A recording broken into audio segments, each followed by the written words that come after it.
une bonne façon de ne pas être harcelé, c'est de harceler soi-même. C'est extrêmement pragmatique. Et les gamins, ils ont un radar tout à fait incroyable pour déceler qui est vulnérable dans une cour d'école ou de collège. Ils savent dire, en fait.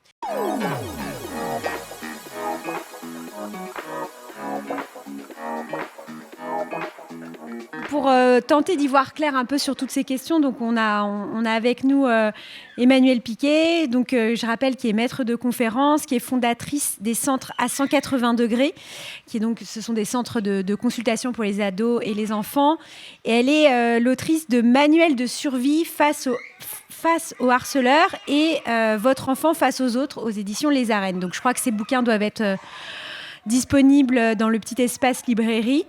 Donc on va essayer d'y voir un peu plus clair et surtout de trouver des armes pour aider nos enfants à se construire dans ce monde qui n'est pas toujours simple. On va commencer, on va être très chronologique comme je l'ai fait ce matin pour la conférence sur la grossesse.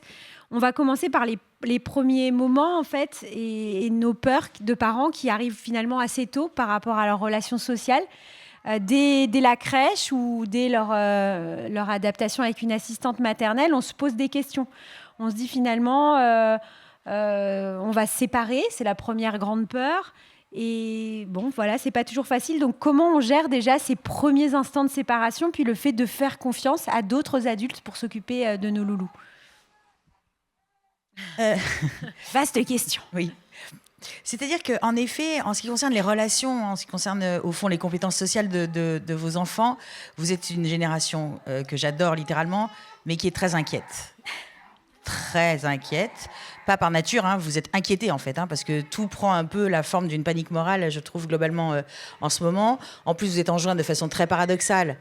C'est-à-dire que moi qui suis une vieille personne, grosso modo, on me disait ce serait bien que tu sois un peu positive avec tes enfants. Vous voyez, j'en ai 4 moi, hein, juste pour raconter ma vie. Donc, on me disait en gros, sois un peu positive avec eux. Voilà. Vous, c'est quand même un truc de fou. C'est-à-dire qu'on vous dit en gros, il faut du cadre, parce que c'est hyper important qu'il y ait du cadre. Mais en même temps, il faut toujours être positif et bienveillant, sinon ça ne va pas. Et donc, en fait, quand vous faites respecter le cadre, vous vous faites défoncer, en gros, par Filiosa. Et quand vous ne faites pas respecter le cadre et que vous êtes profondément bienveillant, vous faites défoncer par Goldman. Donc, je ne vois pas comment on peut ne pas être mal, en fait, quand on est un parent de jeunes enfants en ce moment. Je trouve que c'est... Parce que, au fond, vous vous rendez bien compte de ce que ça veut dire. Ça veut dire qu'au fond, on vous explique en substance que quoi que vous faites, vous avez faux. Donc, c'est quand même extrêmement valorisant, du coup, comme métier parent. Enfin, quand je dis parent, je dis maman, hein, parce que comme je vois qu'il y a 4 pères dans la salle. Merci, messieurs. Je ne sais pas si on vous a payé ou si on vous a tiré par les cheveux, mais c'est quand même fou, ça aussi. Bon, bref, peu importe, c'était pas du tout la question. Donc, en effet... On était sur la crèche. En effet, voilà. En effet, très rapidement, aujourd'hui, et je le redis, c'est très moderne. Moi, ma mère, cette sainte femme, ne me demandait absolument jamais, quand je rentrais de l'école, comment ça s'est passé avec les autres. Elle s'en foutait à un point, mais c'est cosmique. Elle me disait combien tu as eu en maths. Bon, ce qui n'est pas une bonne question par ailleurs, mais et donc c'est une inquiétude extrêmement moderne hein, que de se dire est-ce que ça se passe bien, avec les autres, est-ce que ça se passe bien avec la maîtresse, hein, qui est quand même un enjeu très fort chez vous, beaucoup plus que je le redis, mes parents qui s'en fichaient totalement, qui disaient tu as intérêt à ce que ça se passe bien. En fait, c'est tout. Enfin, c'était des profs. Hein. Comme ton mari. Non, je rigole. Et donc, du coup, il me disait en gros, voilà. Là, comme on est très inquiet sur les liens, en fait, mais les liens avec les adultes, en effet, comme tu disais, qui vont s'en occuper, les liens avec les camarades potentiels, mais d'autres liens aussi. On peut être très inquiet, par exemple, à la façon dont nos propres parents vont accueillir tel enfant. Est-ce qu'ils vont être justes avec lui par rapport aux enfants de notre frère ou de notre sœur, par exemple. Ce qui n'était pas non plus forcément une inquiétude voilà, très forte. Et le problème, c'est que quand on est inquiet, ou plus exactement quand la personne la plus importante pour moi au monde est très inquiète sur un sujet me concernant, j'adore vos têtes, vous êtes dégoûtés, vous voyez bien que ça ne rend pas très serein sur le sujet en question. Vous voyez ce que je veux dire?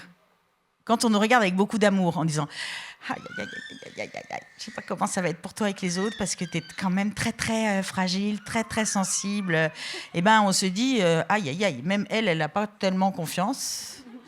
Et c'est pas ultra beau. En fait, ça me fait penser à une histoire que je trouve très, très emblématique de ça. C'est l'histoire d'un mille-pattes. Vous allez voir, c'est passionnant. Donc, c'est un mille-pattes qui se promène comme ça dans la forêt et il rencontre un escargot qui lui dit ça me fait super plaisir de te croiser parce que ça fait hyper longtemps que je me demande comment tu fais pour marcher avec 1000 pattes en fait, sans jamais trébucher. Comment tu fais pour mettre une patte, deux pattes, trois pattes, ainsi de suite jusqu'à 1000 sans jamais tomber. Et là, le 1000 pattes lui dit je sais pas. Donc là, l'escargot part un peu énervé. Et là, le 1000 pattes veut repartir, mais il peut plus. Et moi, je pense qu'on envoie sans le vouloir plein de petits 1000 pattes en fait à l'école maternelle. Et même à la crèche. Et même à la crèche, voilà ce que j'allais dire. Même avec les bébés, finalement, on transmet cette inquiétude. Ah mais non, mais vous êtes très créatif pour transmettre vos inquiétudes. Hein, je veux dire, puis de toute façon, vous ne vous en rendez même pas compte. Hein, ça n'est pas volontaire de votre part, mais ça fait des choses. Justement, je supervisais la pratique d'une équipe dans une crèche, et ils m'appellent un jour. Ils sont dévastés parce que 3 jours auparavant. Il y a donc dans cette crèche 2 enfants, il n'y en a pas que 2 bien entendu, mais c'est les 2 qui nous intéressent, donc, qui s'appellent respectivement Salomé et Gabriel. Et en fait, donc Salomé, en gros, ses caractéristiques, c'est qu'elle est assez vive, elle a 2 couettes, et voilà. Et Gabriel, lui, il a comme caractéristique, Gabriel en même temps, un jour on fera une conférence sur les prénoms, donc il est très calme, très... L'ange. Très doux, voilà, l'ange Gabriel. Il lit presque à 3h30 parce que, voilà, il a des parents très... Voilà, bon. Et donc, il a comme autre caractéristique d'avoir des joues extrêmement grosses, comme ça, qui, vous savez, quand ça cache la bouche presque. On ne voit plus la bouche tellement les... Et donc, Salomé, elle, sa dernière caractéristique, c'est qu'elle est tombée amoureuse des joues de Gabriel. Mais vraiment à un point... extrêmement animal, hein. Donc en fait, quand elle le croise depuis 3 jours, heureusement ça n'a duré que 3 jours, mais donc en fait, il est là sur son petit fauteuil à faire semblant de lire, donc comme je vous expliquais, et là donc elle arrive, et donc elle se jette sur lui et elle le mord, mais hyper fort, vraiment, parce que c'est hyper délicieux, vous voyez. Enfin, moi je comprends, hein, vraiment. Je comprends parfaitement ce que ça lui fait physiquement, et donc lui donc était vraiment, ça lui fait très mal, au contraire, donc c'est vraiment extrêmement désagréable. Donc il se passe ça une première fois. Alors à l'époque, on était dans une crèche un peu je ne sais plus comment ça s'appelle, enfin bon, une crèche bien, enfin voilà. Et du coup, ils avaient décidé de faire un peu une approche, je ne sais pas trop comment, avec un alligator en feutrine qui lui faisait passer devant la tête à Salomé en disant, tu vois, le crocodile, des fois il mord, des fois il ne mord pas, des fois il mord, des fois il ne mord pas. Donc elle lui dit ouais, très bien. Et donc le lendemain, elle remord Gabriel. Donc échec de la pédagogie du crocodile. Je sais pas comment la qualifier. La pédagogie du crocodile. La pédagogie du crocodile, en effet. Donc là, ils se disent on va partir sur quelque chose de plus classique. Donc ils décident donc parce qu'elle mord donc sur l'autre joue, parce que oui. Sinon ça n'a aucun intérêt, on est bien d'accord de mordre un truc déjà mordu, vraiment. Donc du coup, elle mord sur l'autre joue. Donc là, elles se disent bon, ça va pas du tout. Sachant que déjà, elles avaient été hyper mal la veille de recevoir les parents de Gabriel, qui étaient là. Pardon, qu'est-ce qui se passe? Donc, ça peut être un incident, mais là, ça faisait la 2e fois. Donc, vous voyez aussi la difficulté des professionnels. Et donc, du coup, ils décident de la punir donc, en la mettant au coin, donc là, sur des choses beaucoup plus classiques. Et là, en fait, elle va au coin assez volontiers, Salomé, comme si, au fond, elle trouvait que c'était assez logique qu'on la punisse. Mais malheureusement, le lendemain, elle mord un petit peu plus vers le cou. Donc... Sachant qu'entre-temps, ils avaient quand même convoqué les parents de Salomé en disant il faut faire quelque chose, il faut qu'on fasse preuve de cohésion éducative devant toute cette violence cannibale. Et du coup, ils l'avaient puni de dessert. C'était de la mastication, je pense, je ne sais pas. Enfin bref, les adultes font des choses très bizarres. Donc ça n'avait évidemment pas fonctionné. Donc là, ils m'appellent, ils disent donc j'arrive, ils sont en PLS. Je l'indique et donc ils me racontent. Donc je dis oui, mais enfin bon. Je dis d'accord. Donc vous avez en gros ce que vous avez fait globalement, c'est que vous avez beaucoup parlé à Salomé en fait. Or, elle, vous avez bien compris qu'elle prend un plaisir infini dans cette relation asymétrique. On ne parle pas de harcèlement, mais on parle de quelque chose de très violent quand même, avec un plaisir en fait. Et au fond, la seule personne à qui vous n'avez pas du tout parlé, puisque elle, vous l'avez beaucoup expliqué avec l'alligator, vous l'avez sanctionné, vous lui avez dit que ça ne se faisait pas, les parents lui ont dit que ça ne se faisait pas. La seule personne à qui vous n'avez pas parlé, c'est Gabriel. C'est quand même très étonnant parce que c'est lui qui souffre en fait de cette situation. Donc c'est quand même lui qui a intérêt à ce que Salomé arrête d'être une cannibale. Et donc, moi, je trouve que... parce que j'aurais posé la question, qui souffre le plus de cette situation? Il m'avait dit, nous. J'ai dit non. Vous êtes quand même... Ça, c'est les personnels de l'éducation. Je les aime, on est bien d'accord. Mais donc, j'ai dit oui, en effet, c'est très, très douloureux d'être comme ça, dans l'impuissance et tout ça. Mais on est bien d'accord qu'il y en a un autre qui souffre quand même un tout petit peu plus que vous. C'est quand même Gabriel. Donc, ce serait bien de parler avec lui un petit peu. Et donc, je leur dis, voilà, vous pourriez lui dire... Gabriel, en fait, tu es à la croisée des chemins. Non, je plaisante. Gabriel... Je vais être obligée de vous couper un moment parce que... Je me dépêche, c'est la fin, la chute arrive. Ou alors j'arrête. Non. Ah, voilà. Donc, Gabriel, mon chéri, tu vas bientôt arriver en maternelle, hein, puisque là, tu as 3 ans et demi, donc c'est bientôt. En maternelle, il y a beaucoup d'enfants extrêmement stressants et cannibales, potentiellement, en effet. Et donc, en fait, il va falloir quand même que tu te prépares un peu aussi à affronter ces enfants-là. Il y en a qui ont presque de la moustache, hein, tellement ils sont grands en CM2.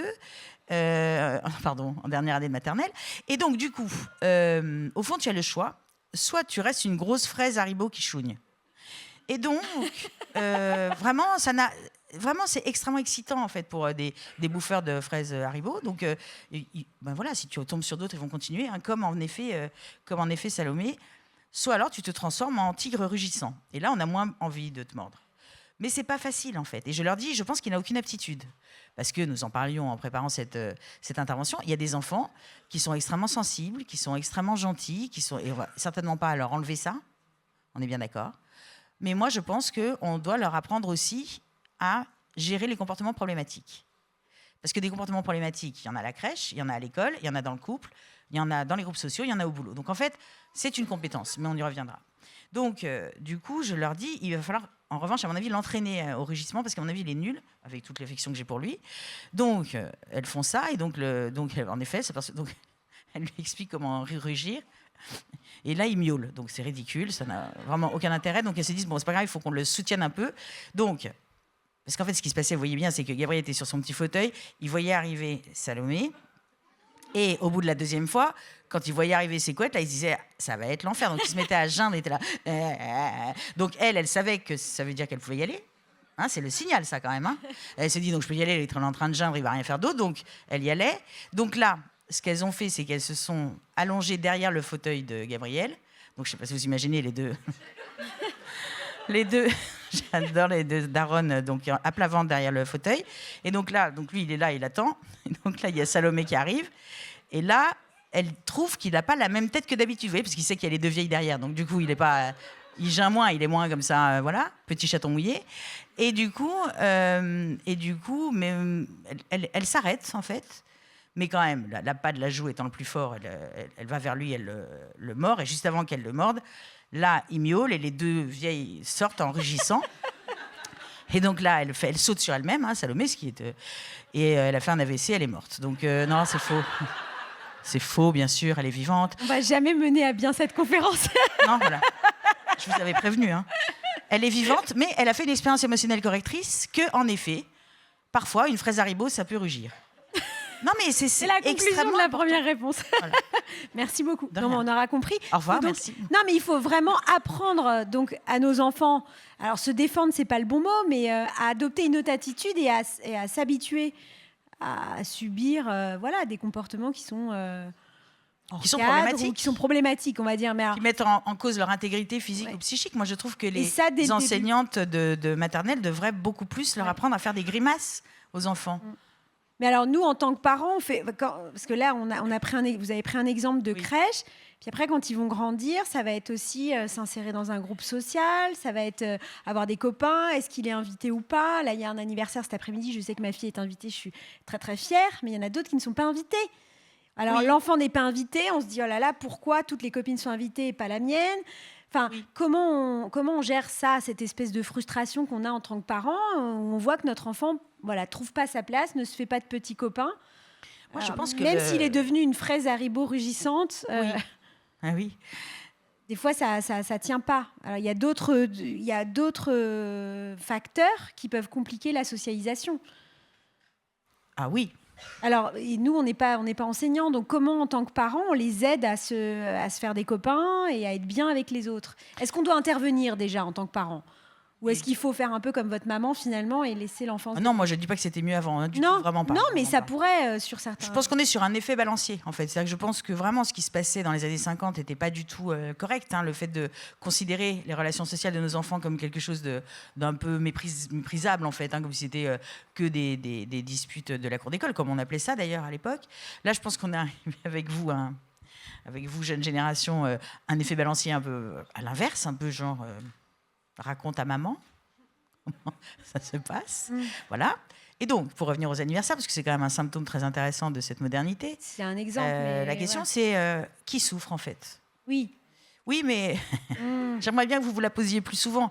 Parce qu'en fait, parfois, c'est vous qui souffrez, en réalité. Vous voyez ce que je veux dire? Ah, bah oui, C'est-à-dire que, moi, non, mais donc, c'est intéressant de se la poser sous cette aune. Parce qu'en fait, je pense qu'on doit intervenir, pour répondre à cette question-là, si notre enfant souffre. Si l'enfant souffre et l'exprime, en fait. Et l'exprime sans qu'on lui pose la question. Ouais. C'est-à-dire qu'il faut aussi que vous laissiez une place à ça, en fait, à ce que l'enfant puisse dire en effet, par exemple, je ne suis pas invitée à tel anniversaire, c'est hyper dur pour moi. Donc ça, bien entendu, il faut le prendre en considération et intervenir. Après, on verra comment intervenir. Mais ce qui se passe en ce moment, avec toute l'immense affection que j'ai pour vous, c'est que moi, les jeunes enseignantes que j'ai la chance de superviser en maternelle, ou en début de primaire, elles me disent qu'elles voient arriver ces mamans adorables et très inquiètes. Je vous laisse réfléchir au fait que amour et inquiétude, c'est un cocktail pas terrible. Dans le couple comme dans la parentalité. Je vous laisse avec ça.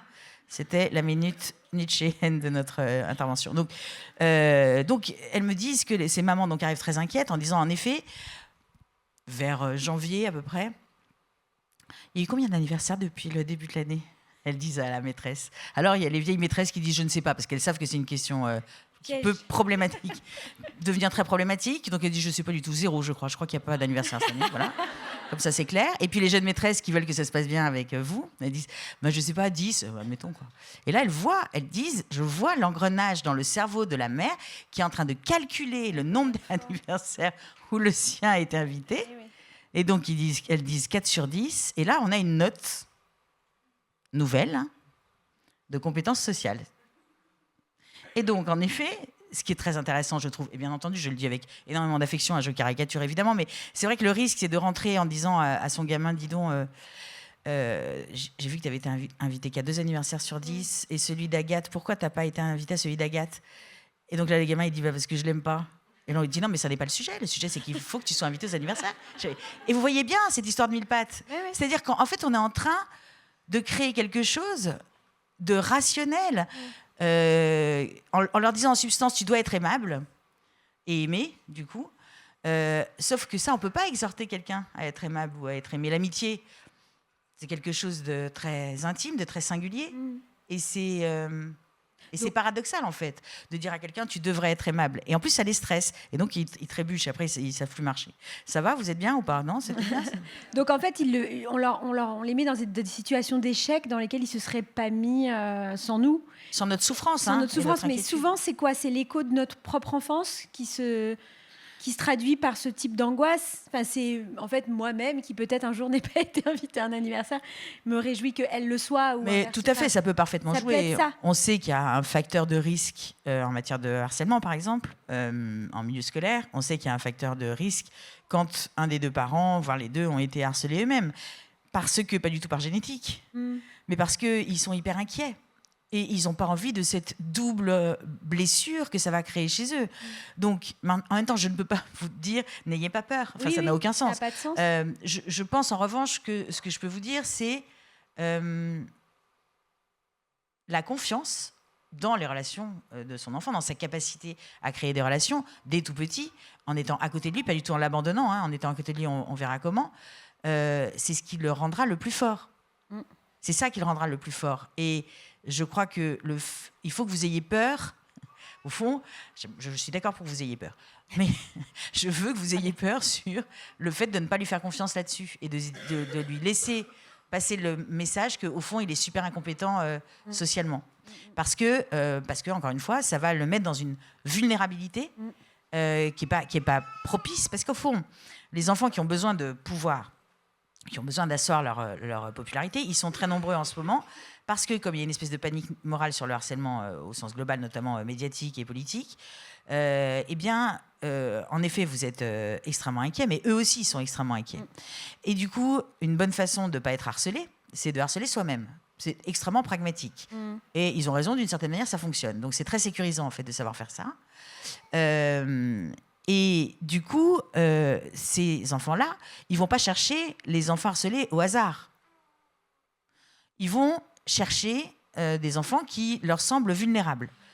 Vulnérables, on pourrait dire que c'est fragile et repérable, quoi, d'une certaine manière. Et un enfant qui a été très entouré au fond d'un halo d'inquiétude sur ce sujet-là, quand il arrive au collège, il est évidemment vulnérable. Oui, ça se sent.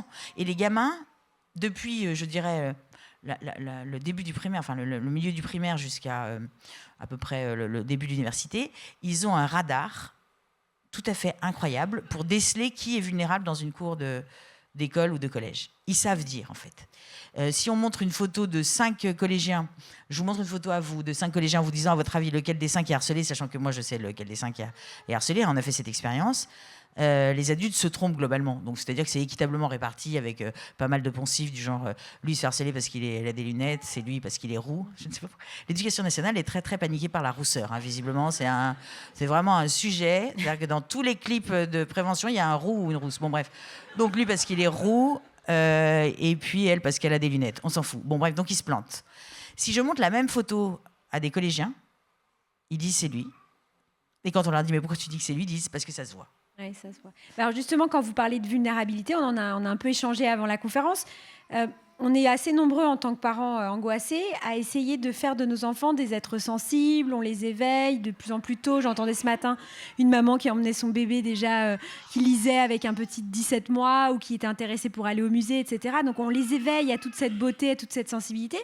Est-ce que finalement, c'est pas ça qui va les rendre vulnérables, cet éveil sensoriel tout azimut? Je crois pas, non, je crois pas. Mais je crois qu'il faut compléter. Vous voyez comme je suis angoissée. Non, mais je vois bien, c'est ça, je sais pas comment faire. Non, Catherine, ça va bien se passer. Donc en fait, non, je ne crois pas du tout, vraiment pas. Je pense que ça, c'est une richesse infinie. Et par ailleurs, ça donne aussi des ressources tout à fait intéressantes. Je crois qu'il faut compléter. C'est-à-dire que je pense que... il faut compléter, au fond, en leur faisant acquérir, à mon avis, le plus rapidement possible, ce que j'appelle la grammaire relationnelle. C'est-à-dire que je pense qu'il y a des gamins plus ou moins doués pour la grammaire relationnelle, tout comme il y a des gamins plus ou moins doués pour la grammaire tout court. Donc tout ça est parfaitement logique. Mais je pense que c'est une question à laquelle il faut qu'on s'intéresse. C'est-à-dire que quand un gamin commence à dire à sa maman, à son papa ou à l'équipe éducative « Comment est-ce que je suis avec un méchant ?», il faut qu'on sache répondre. Or, pour l'instant, on ne répond pas. Pour l'instant, on dit, t'inquiète pas, on va s'occuper des méchants, nous, parce que nous, on sait vachement bien faire avec les méchants. Donc, si c'était vrai, ça se saurait hein, au vu des chiffres. Donc, c'est un échec total, mais c'est normal, hein, puisqu'en fait, l'éducation nationale ne fait que parler, que ce soit en primaire ou au collège ensuite, ne fait que parler aux harceleurs, en fait, hein, pour en effet tenter de les ramener à une attitude plus empathique, on va dire. Or, eux, en fait, ils n'ont pas tellement intérêt à arrêter ça. C'est ça qu'il faut que vous compreniez bien. C'est-à-dire que, comme je le disais, ils se sécurisent en faisant ça.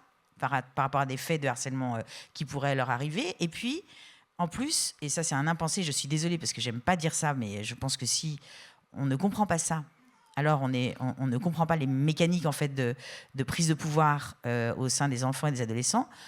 Au moment où un enfant harcèle un autre enfant, l'émotion qu'il ressent, c'est du plaisir. C'est un plaisir lié au narcissisme, hein, vraiment lié à la toute-puissance, lié au fond à la perception qu'il a de l'impact considérable qu'il opère sur la destinée de quelqu'un d'autre. Si en plus il y a une meute ricanante autour, alors là on est au saint graal du plaisir. Et donc, en fait, ce qu'on est en train de nous expliquer, c'est qu'on va dire à cet enfant donc, qui est en position de toute-puissance, de plaisir et de sécurisation, arrête. Il va dire Et puis en fait, ce qu'il va faire, c'est qu'il va continuer, mais sous les radars des adultes. Donc c'est vrai que nous, notre proposition, c'est plutôt de dire, lui qui n'est pas du tout en plaisir, on est bien d'accord, parce que, voilà, on le sait, hein, c'est validé par la littérature, ce sont des enfants qui sont dans des grandes souffrances, en fait. Hein. Eh bien nous, notre proposition, c'est plutôt vraiment d'aider à cet enfant-là à reprendre le contrôle de la relation. Pour que l'autre, en vase communicant, descende. Parce que pour nous, vraiment, les problématiques harcelantes, c'est... Excusez-moi, je vais mimer, donc j'enlève le micro. Hein, mais voilà, c'est pour vous montrer. Donc on a une escalade complémentaire entre... Ici. Un enfant de plus en plus en position haute, d'accord ? Et ici, un enfant de plus en plus en position basse. On est d'accord ? Et donc, en fait, cette escalade complémentaire, nous, on pense qu'il faut la rétablir, c'est-à-dire qu'il faut remettre ça à l'équilibre. Je le redis, l'Éducation nationale a plutôt décidé de travailler avec les harceleurs Pour l'instant, les chiffres ne sont pas très bons. Nous, au contraire, on est plutôt en train de redonner du pouvoir aux enfants harcelés. Donc, je ne sais plus quelle était la question. Je t'avais dit que c'était l'enfer. Non, j'étais sur la vulnérabilité, mais c'est très bien d'être passé sur la façon dont on peut agir quand un enfant est victime de harcèlement, ou de harcèlement, ou sans aller jusqu'au harcèlement. Hein, mais quand on sent que son enfant est exclu des jeux, qu'il y a des tensions, on a la tentation d'intervenir en tant que parent. Ça, c'est vraiment un point important, je pense, à souligner. On se dit, on va lui régler son compte. Des fois, sur le parvis de l'école, on va s'énerver directement contre l'enfant ou contre le parent de l'enfant. Quel conseil donner là, par rapport à des situations comme ça conflictuelles? Est-ce qu'il faut, en tant que parent, intervenir directement ou est-ce qu'il faut passer par l'enseignant? Qu'est-ce qu'on fait? Alors, dans le concret. Donc, en effet, il y a un sujet quand même dont je voudrais parler par rapport à ça, c'est que on est depuis 4 ans, nous, ça fait 20 ans qu'on existe, hein, on est une soixantaine de systémiciens, donc de praticiens sur le territoire francophone, globalement, et donc on reçoit à peu près 700 à 800 enfants et ados par an qui sont donc dans des souffrances relationnelles avec leur père, PAIRS, hein, avec leurs camarades, entre guillemets, quoi.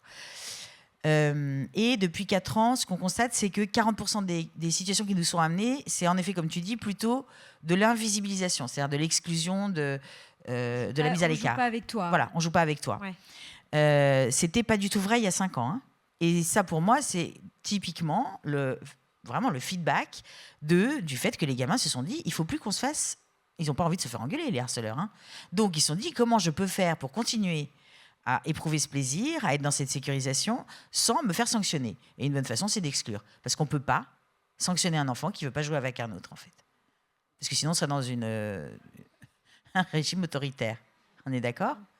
Donc, du coup, ça fait des gamins qui sont en effet très seuls, mais ils sont seuls parmi les autres. C'est très genré au féminin, je suis navrée de dire ça. Hein, c'est quand même vraiment très souvent ces modalités-là qu'elles utilisent depuis un certain temps. Et juste pour vous raconter, très courte histoire, vraiment c'est hyper court. Faites attention. Ouais, c'est l'enfer. Oui, c'est l'enfer. Du coup, je me dépêche. Elles disent par exemple, à un moment donné, je suis dans mon groupe de copines, donc on parle d'une gamine de CM1, hein, je suis dans mon groupe de copines et là, j'ai l'impression qu'on ne me parle plus en fait, qu'elles se parlent toutes ensemble, mais elles restent dans le groupe, vous voyez, donc il n'y a aucun adulte qui peut voir qu'il se passe quoi que ce soit de problématique. Ensuite, ça continue par tout à coup la DRH du groupe, parce qu'il y a souvent une reine. Hein, vous avez vu, il y a des monarchies comme ça avec une reine, une DRH, donc qui s'occupe des histoires de personnel, et puis d'autres dames de compagnie. Enfin bon, non, mais c'est vraiment très monarchique. Et donc la monarque ne dit rien, donc elle dit, c'est la DRH qui dit pendant une pause méridienne ou de récré, est-ce que tu peux nous laisser, s'il te plaît, parce qu'on a une réunion. On s'est dit à quel moment ils ont fait intervenir le langage de l'entreprise tout moisi dans une cour d'école, c'est un truc de fou. Donc là, souvent, ces gamines, elles disent je peux pas venir, moi, à la réunion, parce que vous voyez, elles sont dans la mendicité un peu amicale, parce qu'elles n'ont pas envie d'être exclues du groupe. Et là, elles disent non, mais parce que c'est stratégique comme réunion, donc non, tu peux pas venir. Donc elle attend, et puis elle attend pendant tout l'interclasse, parce qu'en fait, elles ne reviennent pas. Et puis, ça se termine par le fait que quand elle arrive au portail, pour faire la bise, par exemple... ses copines, entre guillemets, s'écartent comme si elles n'existaient pas. Et du coup, on a beaucoup travaillé sur ce sujet-là parce que c'est une souffrance aussi inouïe que celle d'être harcelée, d'être insultée, d'être cette souffrance très explicite. Et donc, en tant que parent, qu'est-ce qu'on fait? J'y viens. Je suis obligée de vous presser. Non, mais je vois bien. Sinon, après, on aura plus en même temps, on a commencé en retard. Pour les questions. Ouais, donc, du coup, non, je me dépêche à fond les ballons. Donc du coup, ce que je dis moi, ces jeunes filles, hein, parce que c'est valable aussi pour le collège et le lycée, mais ça commence en effet en primaire. Je leur dis en fait, c'est comme s'il y avait un château.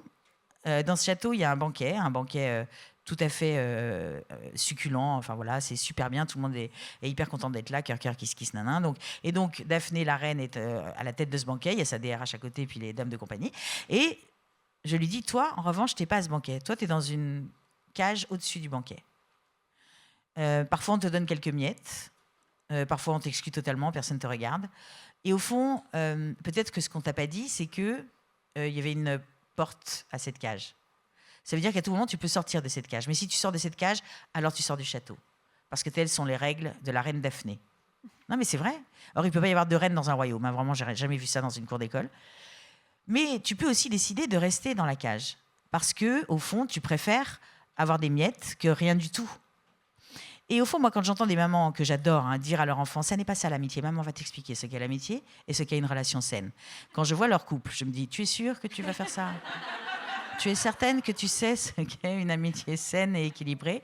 Moi, je ne sais pas personnellement, en fait. Moi, je trouve que l'amitié, encore une fois, c'est très intime, c'est très singulier et qu'il y a des amitiés très ambivalentes chez nos enfants et qu'il faut accepter cette ambivalence. Donc, je continue, j'arrête après. Du coup, je leur dis, si tu veux rester dans la cage, moi, je le comprendrai parfaitement. Parce que dehors, il fait froid, il fait noir. Quand on n'est plus dans son groupe de copines. Dehors, il fait froid, il fait noir. Et donc, moi, je comprendrais que tu restes dans la cage. Si jamais tu veux sortir de la cage et donc du château, je serais hyper contente de t'aider à créer d'autres relations que celles du château. Et là, donc, elles sont 20% à peu près dans notre échantillon à choisir de rester dans la cage. Mais elles sont soulagées d'une certaine manière parce qu'elles n'espèrent plus être au banquet, tu vois ? Alors, le problème des mamans, c'est que quand on leur parle de ça, elles disent donc, je vais faire ça. Donc, elles disent, voilà, je te raconte l'histoire du banquet. Donc, la gamine, souvent, parce qu'en plus, c'est sa mère, donc elle veut un peu vous embêter, elle dit, mais je préfère rester dans la cage. Et donc, là, la mère dit, alors, maman va te raconter l'histoire à nouveau, parce que je crois que tu n'as pas très bien compris. Parce qu'en fait, vous, ce que vous voulez, c'est qu'elle sorte de la cage. Or, vous voyez dans quel conflit de loyauté ça met l'enfant. C'est-à-dire qu'en fait, il sent, notamment quand il est très petit, il sent que vous dites... Maman t'a déjà expliqué de ne plus t'approcher de cet enfant. Elle est toxique. Et donc la gamine, elle dit Et puis le lendemain, elle revient, elle dit eh ben, je suis encore allée jouer avec... Et puis alors, elle m'a encore dit des trucs horribles. Et là, vous dites mais c'est possible, mais ça n'est pas possible, tu vas arrêter. Et donc en fait, on devient un peu énervé, vous voyez ce que je veux dire ? Et en fait, il y a cette ambivalence qu'il faut accepter, c'est-à-dire plutôt dire ok, donc en fait, toi... Dans cette relation-là, avec, on s'en fiche, avec Rose, parfois c'est super bien, et puis parfois c'est un peu horrible, quoi. Mais pour l'instant, j'ai l'impression que les moments super bien sont plus importants que les moments horribles. Et il n'y a que toi qui peux choisir, chérie. Donc, en tout cas, on ne va pas voir la mère de Daphné ? Mais on peut essayer de faire ça. Mais vous voyez ce qu'on se prend dans la tête. C'est-à-dire je ne sais pas. Alors, je vais vous dire, on se prend quelqu'un qui dit oui, alors... Ok, moi je pense que votre fille, c'est pas non plus parce qu'on est sur quelque chose d'assez partagé. Et quand on a vraiment l'impression que son enfant souffre, c'est hyper dur en fait. Mais typiquement, dans ce genre de situation où on est plus sur une amitié ambivalente, qu'on peut qualifier de toxique si on veut, mais moi je trouve que c'est pas très intéressant. Ce qui est intéressant, c'est leur laisser cette responsabilité en disant je serai toujours là pour toi si tu veux arrêter cette relation, parce que ce sera dur. Mais en même temps, il n'y a que toi qui peux décider d'arrêter cette relation. Et je vous jure que cette métaphore du château, moi, je l'ai racontée à des enfants de 4 ans. Ils comprennent parfaitement. Ils comprennent parfaitement.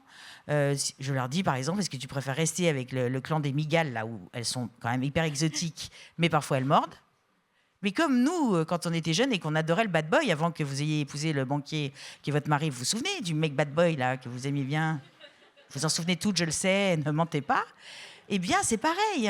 Je veux dire, il y a pas mal d'enfants qui sont hyper attirés par des gamins un peu exotiques, un peu voilà, mais qui du coup à certains moments sont un peu voilà, pas que positifs. Soit alors tu préfères les jouer qu'avec des poneys, donc ils sont très mignons, mais qui sont un peu chiants, chérie. Qu'est-ce que tu préfères ? Mais non, mais c'est vrai. Enfin, je veux dire. Et donc ils disent, il y en a qui disent les poneys parce que j'en ai marre de me faire mordre, mais ça c'est très bien, quoi. Et puis il y en a qui disent non, les poneys, no way, non, moi je préfère aller me faire mordre par les migales parfois parce que les autres moments c'est super bien. Et donc ça va. Pour moi ça va. Donc pour résumer, oui voilà. Si on craint que est-ce qu'il y a quand même des signes en tout cas de souffrance qui doivent nous alerter, parce que ça on n'a pas vraiment parlé là, ça reste. La gamine que vous décrivez, elle n'est pas en grande souffrance. Mais si on sent... Si on a un enfant qui ne veut plus aller à l'école, qui ne veut plus aller à son cours de je ne sais pas quoi parce que ça ne se passe pas bien, là, à ce moment-là, qu'est-ce qu'on fait en tant que parent ? Mais moi, je crois que ce qu'on fait, c'est que d'abord, on l'écoute, sans aller lui tirer les verres du nez, parce que c'est quand même... ça, c'est un peu un sport national, je trouve, en ce moment. C'est-à-dire que... C'est ce que j'essaye de faire avec vous. C'est ce que j'essaye de faire avec vous. C'est ce que je vois, en effet. Et donc, du coup... Non, mais allez dire, ça s'est bien passé ? Elle ne t'a plus embêté ? Avec qui t'as joué pendant toutes les récrés ? Ouais, donc pas dis-moi à côté de qui t'étais à la cantine et tout ça. Stop. N'allez pas susciter de la souffrance là où il n'y en a pas forcément. Vous voyez ce que je veux dire ? En revanche, les signes de souffrance. Les signes de souffrance, c'est un enfant qui, jusque-là, était très pacifique, très câlin, très... Voilà, et donc ça arrive... voilà, ça peut arriver à tout moment, et qui tout à coup devient plutôt agressif, à la fois dans la fratrie, à la fois avec ses parents, mais de façon même parfois un peu cruelle. Enfin, il y a vraiment un écart. Vous sentez un écart de comportement. Le problème, c'est que comme souvent, il y a des cas de harcèlement qui se déclarent en 6e, on se dit c'est l'adolescence, ou en 5e, on se dit il est devenu con, c'est parce que c'est l'adolescence. Alors qu'en réalité, ça peut être vraiment le signe qu'en effet, il est en souffrance. En effet, tout ce qui est physiologique, notamment la veille des rentrées de cours de vacances scolaires, hein, les maux de ventre le dimanche soir, avec des enfants qui disent c'est trop dur pour moi, il faut comprendre ce qui se passe, on est bien d'accord. Le problème, c'est que, et ça je vous le dis parce que c'est important, et c'est corroboré par tout ce que je viens de vous dire, en fait, c'est que on sait que 60% des enfants harcelés, que ce soit, c'est un échantillon sur la dernière étude à la fois primaire et collège, 60% des enfants harcelés n'en parlent pas à un adulte au moment des faits. Il n'est pas rassurant, ce chiffre. Et non, mais ils n'en parlent pas. Pourquoi ? Parce qu'ils savent tout ce que je viens de vous dire, c'est-à-dire que vous êtes très inquiet et très interventionniste, d'une certaine manière, sur cette situation-là, et ils ont hyper peur de ce que vous allez faire. Ils n'ont pas tort. Parce qu'en effet, quand on disait tout à l'heure, en effet, les mamans que j'appelle les mamans louves, que j'adore vraiment, que j'aime d'amour, mais enfin, il faut quand même que vous compreniez que quand vous arrivez à l'école maternelle, que vous bousculez littéralement l'enseignante, que vous rentrez dans la cour de récré, que vous approchez du gamin de 4 ans qui a osé s'en prendre au vôtre, et que vous lui dites « regarde-moi bien ». Regarde-moi bien, si tu recommences, si tu t'approches de mon fils à plus de 2 mètres, regarde ce qui t'arrive. Alors, donc, dans 1% des cas, ça fonctionne. C'est-à-dire que l'enfant rentre le soir chez lui, il dit « il y a une grosse dame qui vient me voir dans la cour, je ne veux plus aller à l'école ». Et donc, il part en hôpital psychiatrique. Et donc, vous êtes sauvé, ainsi que votre enfant. Donc ça, c'est 1%. 99%, c'est comme si vous mettiez sur le front de votre gamin un post-it où c'est écrit « vas-y, fais-toi plaise, sans ma mère, je ne sais rien faire ». Je veux que vous reteniez ça. Ça n'est pas ce que vous voulez dire. Ce que vous voulez dire, c'est « je t'aime, mon amour, et personne ne touchera à un des seuls cheveux de ta tête ». Mais ce que vous dites, c'est « tu n'es vraiment pas capable de gérer ce type de comportement. Tu n'es qu'un petit chaton mouillé. Heureusement, il y a grosse maman chatte qui sera là toujours pour toi. » Eh bien non, en vrai. Non. Et donc, c'est pour ça que moi, je trouve que c'est beaucoup plus intéressant, en effet, de s'accroupir. Et nous, c'est ce qu'on fait avec notre équipe voilà, tous les jours. Hein, c'est de s'accroupir à côté de ces enfants-là en disant « raconte-moi ce qui se passe ». Ok, quel est ton objectif? Qu'est-ce que tu veux, toi, en fait? Je veux ça, très bien. Eh ben, on va faire en sorte, toi et moi, de réfléchir à ce qu'on pourrait faire de différent, parce que pour l'instant, ce que tu as fait, ça n'a pas marché. Mais en préalable, on reçoit souvent les parents, avec beaucoup d'affection, leur disant « vous allez arrêter de faire ce que vous faites. Hein, merci, avec toute mon affection. » Parce que vraiment, il faut qu'on travaille main dans la main. Juste pour terminer, avant de donner la parole un peu aux mamans qui sont là et aux quelques papas, en fait, quand je vous entends, je me dis, c'est à nous d'apprendre à gérer nos propres émotions, beaucoup, dans cette affaire-là. Donc, c'est peut-être aux parents d'aller consulter, c'est peut-être... C'est pour ça qu'on les reçoit toujours en première séance, pour qu'ils aient un moment de pause, où ils puissent poser toutes leurs angoisses et tout ça. Ça vient beaucoup de nous? Oui, je crois que vous, mais pas du tout volontairement, je le redis. Non, c'est parce que vous êtes inquiétés et que donc ça crée autour de ce sujet-là des relations sociales une inquiétude globale, en fait, c'est ça. Et je crois qu'il faut vraiment que vous soyez inquiète de ne pas leur faire confiance. C'est ça, moi, que je voudrais que vous mettiez votre inquiétude là-dessus. Il y a juste une dernière inquiétude qui me vient, c'est l'inquiétude que notre enfant soit le harceleur. Ça se repère comment, ça? Alors, il prend beaucoup de plaisir, il est heureux comme tout. Il va très bien, oui. Non, mais je plaisante pas. Il y a toute une... Donc, s'il va mal, on est mal. Et s'il va bien, on est mal aussi. Oui, alors, je ne vous cache pas qu'il y a un chiffre quand même qui est assez éloquent en la matière. C'est que, donc, je vous le redis, ça fait 20 ans, donc on est quand même très spécialisé là-dedans et relativement identifié. On a reçu un enfant harceleur en 20 ans. Oui. Il y a 6 mois. Et lui, en fait, il venait parce que sa maman était absolument brisée à l'intérieur d'elle-même par le fait qu'elle était sûre qu'il était en train de harceler, qu'il avait harcelé. C'est très rare. Parce qu'en fait, il y a une petite voix dans notre tête qui dit au moins, lui, il se fera pas harceler. Ouais, c'est le plus je suis fort. désolée, hein, c'est pas du tout un reproche, je le comprends parfaitement, mais donc, les parents d'enfants harceleurs ne viennent pas consulter. Ils posent beaucoup de questions en conférence. C'est pour une cousine qui a vraiment... mais ils viennent pas consulter. Donc je me sens visée, Emmanuel. Mais non, pas du tout. Vous m'interrogez, ça n'a rien à voir. Tu m'interroges, n'importe quoi. Non, mais je pense que la souffrance n'est pas énorme. Ouais. Je pense que la souffrance est moins énorme. C'est pas Chez visible. cette maman, elle était énorme. En tout cas, l'enfant, c'est pas visible qu'il est harceleur, quoi. Non, mais enfin, je veux dire. C'est le meneur, quand même. Non, mais je veux dire, quand vous êtes, parce que ce sont des parents à qui les autres parents disent. Ouais. Hein, dis donc, tu pourrais dire à ton fils d'arrêter d'être un peu con, parce que là, ils disent. Oui, tout à fait. Je vais lui dire, parce que c'est pas bien. Hein. Vraiment pas bien. Mais merci pour toutes ces infos et anecdotes. On a bien rigolé, ça détend. Est-ce qu'on va prendre le temps de quelques questions? Bonjour. Tout à l'heure, vous parliez des enfants qui n'étaient pas invités aux anniversaires. Moi, j'ai eu le cas ça a effectivement rendu très triste, mais mon fils, énormément, il a beaucoup pleuré. Et je ne sais pas quoi faire dans ces cas-là. Alors, je dis, on va peut-être élargir un petit peu le cercle d'amis et chercher d'autres amis, etc. Mais qu'est-ce qu'on dit dans ces cas-là? Qu'est-ce qu'on fait? Donc, c'est une enfant, c'est une petite. Ouais, c'est un petit garçon. Un petit garçon. Et donc, il n'est pas invité? Il a une bande de 4 copains qui s'est soudé avec les mamans. On s'entend aussi bien pour que ça matche, etc. Et une fois, pas invité. Donc, moi, personnellement, j'ai écrit à la maman le soir pour lui dire, mais qu'est-ce qui s'est passé? Elle m'a dit, non, c'est parce qu'on fait plein d'anniversaires en même temps. Donc, effectivement, elle a été invitée à un autre anniversaire. Enfin, elle a fait plein de fêtes en même temps. Donc, il a été invité aux autres fêtes, mais pas à celle-là. Et par contre, lui, elle est particulière. mais oui. Vraiment, moi, la détresse de mon fils à ce moment-là, au début, quand il est rentré en pleurant, je me suis dit, ça va, c'est encore un tantrum, c'est pas très grave. Et en fait, non, il a vraiment pas été. Non, mais là, il y avait une vraie souffrance, quoi. Ouais, et du coup, j'ai pas su quoi faire. Du coup, j'ai essayé d'élargir, de voir, d'ouvrir un peu plus les amis, etc., pour voir comment faire pour l'orienter ailleurs. Mais j'ai pas su quoi lui dire, quoi. Mais vous avez très bien fait, en fait, d'appeler la maman en disant... Parce qu'il fallait comprendre ce qui faisait que... Oui, mais la maman, elle m'a dit non, mais c'est rien. Mais en fait, c'est qu'il n'est pas dans le cercle proche, quoi. Donc, on l'a compris comme ça.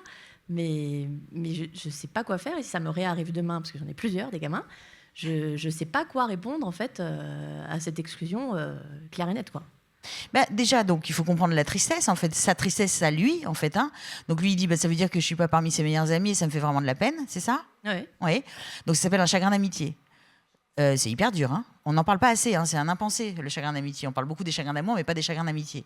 Donc, il faut lui dire, est-ce que tu as envie que je t'aide à essayer de comprendre ce qui s'est passé? Est-ce que tu veux aller lui parler? Ou est-ce que au contraire, tu préfères te dire, puisque ce n'est pas un vrai ami, il faut qu'en effet, je renonce à ça. Qu'est-ce que tu as envie de faire, toi, en fait? Qu'est-ce que tu as envie de faire? Tu veux quoi? Tu veux obtenir quoi? Lui voulait être invité. Oui, mais donc c'est passé, là. Je veux dire, j'imagine que la date est passée.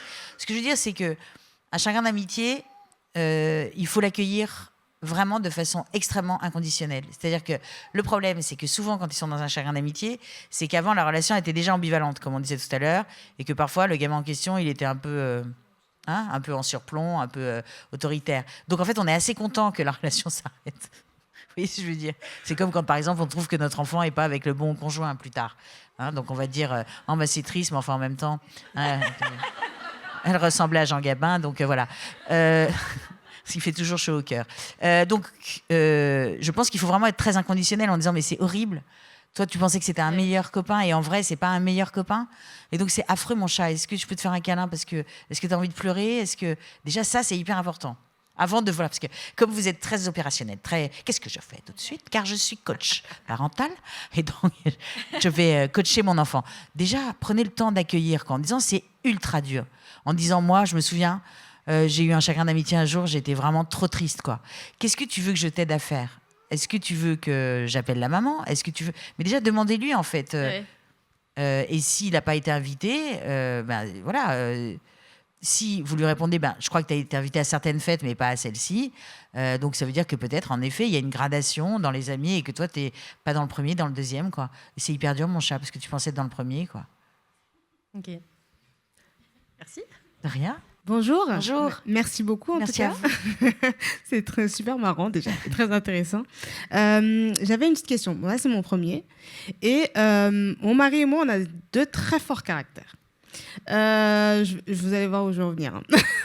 Et notre petit est adorable, social, d'or, mais et a aussi un fort caractère. Et mon mari, premier abord, dit voilà, on va le mettre dans les sports de combat parce que sinon, comme ça, pour l'apaiser. Est-ce que vous pensez que de le mettre au sport, notre enfant, est une source aussi d'apaisement émotionnel aussi pour les enfants. Vous voyez la question ou pas? Parce que vous voyez Si, je vois. voilà. Parce que des fois, je me dis peut-être que je m'exprime bizarrement. Mais savoir si vraiment le sport de combat ou du sport même tout court peut être vraiment un moment pour qu'ils puissent aussi se défouler aussi. Oui, clairement. En tout cas, c'est ce que disent clairement les parents qui envoient leurs enfants un peu parfois submergés émotionnellement. Mais ce que je vois, comment dire, ce que je trouverais dommage, c'est de vouloir qu'il ait un moins fort caractère que vous et votre mari. Ah, parce que c'est pas facile. Vous avez peur que ça fasse au carré, quoi, c'est ça? Et moche. Oui, mais en même temps, enfin, voilà, en effet, la pomme ne tombe pas loin de l'arbre. Non, mais je ne crois pas qu'en effet, vouloir absolument faire qu'il soit plus calme que vous voyez ce que je veux dire, soit une très bonne idée. Vous voyez ce que je veux dire? Donc, si en effet ça lui fait du bien, bah, il faut bien continuer ça. Mais je trouve que c'est toujours beaucoup plus intéressant, je le redis, hein, de partir de la souffrance de l'enfant. Est-ce qu'il y a souffrance chez l'enfant ou pas, quoi? Est-ce qu'il y a un problème à résoudre?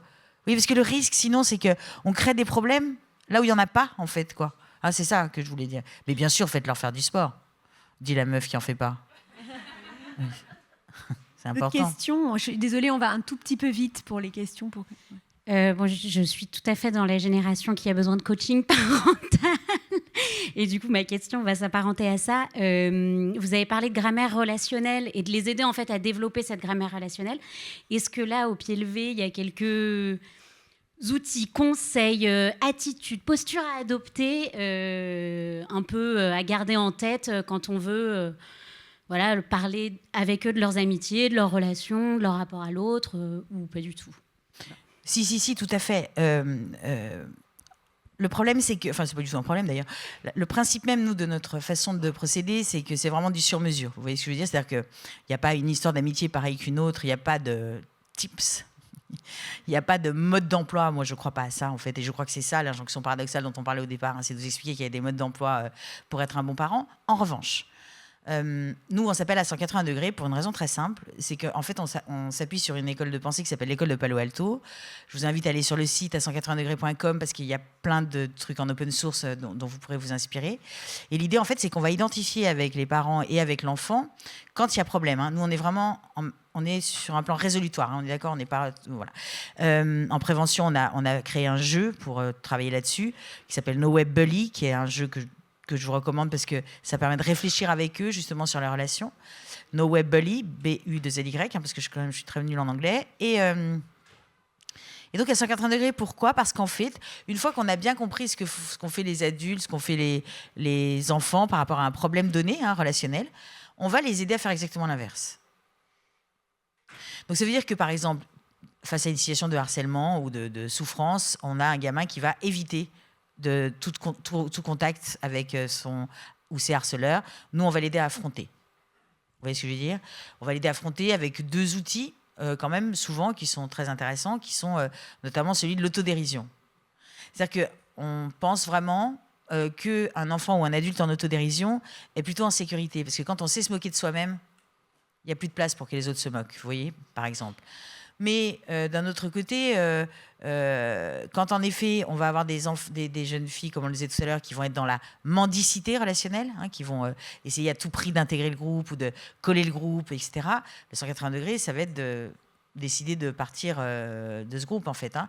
Et donc là, on va les aider à faire l'inverse. Vous voyez, donc l'idée, c'est vraiment, avec l'école de Palo Alto avec laquelle nous travaillons, c'est vraiment comment on fait du sur-mesure pour chaque situation. Mais je dirais que s'il y a un principe de base, pour moi, je le redis, un point hyper important pour moi, dans cette matière-là, des relations sociales, je pense qu'on est beaucoup plus à notre place de communauté adulte en étant accroupis à côté d'eux qu'entre eux et le monde. C'est beau. Tu vois comment je te fais la conclusion? Ouais, c'est beau, c'est parlant. Bonjour. Bonjour.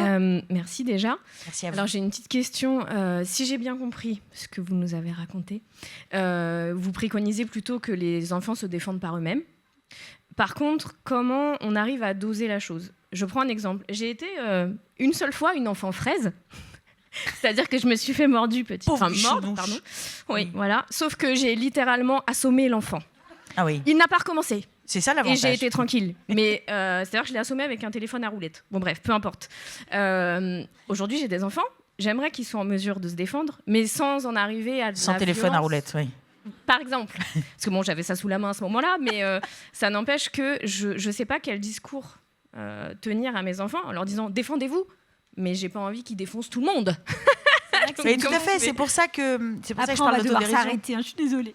Je vous laisse Oui, finir. c'est pour ça que je parle d'autodérision. C'est-à-dire que je pense qu'en effet, ne savoir répondre que par la violence physique, je suis parfaitement d'accord avec vous, c'est pas un apprentissage.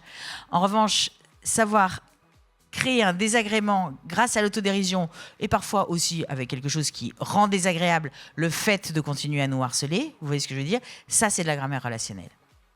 Et ça se cisèle et ça s'apprend et il faut qu'ils s'entraînent parce que c'est pas, en effet, pour les enfants hypersensibles ou voilà, extrêmement sur d'autres choses, c'est pas une aptitude.